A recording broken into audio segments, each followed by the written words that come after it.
So my name is Jonathan Delph. I'm an assistant professor in seismology here at the Department of Earth, Atmospheric and Planetary Sciences at Purdue University. So Mauna Loa erupted overnight on Sunday out of its main summit caldera. And that hasn't happened for about the last 40 years. Since 1984 was the last major eruption out of that system. As of Monday, it's continued erupting. It's no longer erupting out the summit caldera, but it's moved to a rift flank of the Mauna Loa volcano. And that's where we're seeing the main activity right now, with lava fountains shooting basaltic magma up to 100 feet in the air or more. By and large, with Hawaii, the biggest threat we worry about is the lava flows reaching populated areas. This is not something that the authorities are particularly concerned about right now. The lava eruption seems to be relatively small volume and isolated toward near the summit of Mauna Loa, but it's something we want to continue monitoring.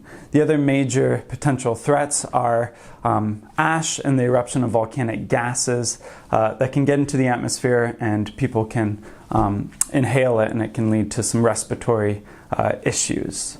Lastly, the thing that we like to monitor when these systems are very active is earthquakes. So potential shaking generated from that magma system underground, basically breaking the rock as it reaches the surface. And that shaking can be felt pretty far away depending on the size of the earthquake.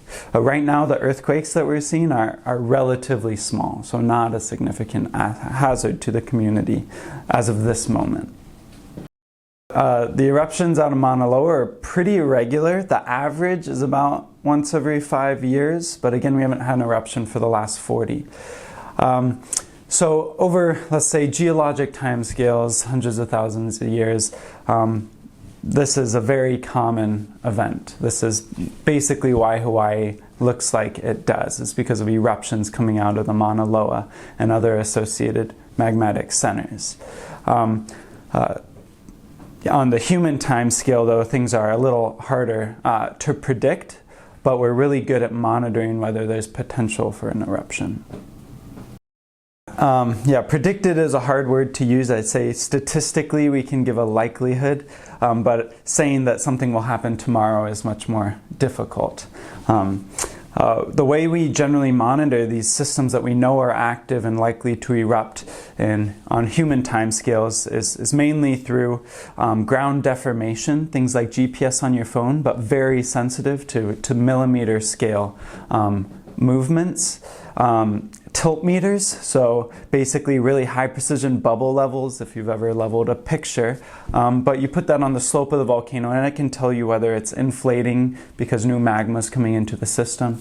And we also use a lot of seismic data, instruments like this right here. This is a nodal seismometer that can record really small seismic activity that humans wouldn't feel, but can tell us based on the rate of seismicity, how many earthquakes are occurring over a given period of time, whether a system may be coming closer to an eruption.